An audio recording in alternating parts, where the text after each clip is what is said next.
একটি গাছে দুটি পাখি ছিল। সেই পাখি দুটিরই গল্প। একটা সময় পাখি দুটি একসাথে গান গাইতে গাইতে নীল আকাশে উড়ে বেড়াতো। একদিন তারা ভাবলো বাসা বানানো যাক। বাসা বানাতে বানাতে হঠাৎ মেয়ে পাখিটার পাটা ভেঙে যায়। মেয়ে পাখিটা ছেলে পাখিটাকে বলল, আমাকে ছেড়ে কখনো চলে যাবে না তো? কথাটা শুনে ছেলে পাখিটা তার নিজের ডানা দুটিকে ভেঙে দিল আর বলল, এবার তো তোমার বিশ্বাস হলো যে আমি তোমাকে ছেড়ে কখনোই যাব না।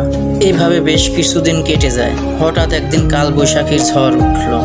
তখন ছেলে পাখিটা মেয়ে পাখিটাকে বলল, তুমি একটা নিরাপদ জায়গা খুঁজে নাও। এই কথাটা শুনে মেয়ে পাখিটা উড়ে চলে গেল দূর আকাশে। পরের দিন সকালবেলায় মেয়ে পাখিটা তার বাসায় ফিরে এলো।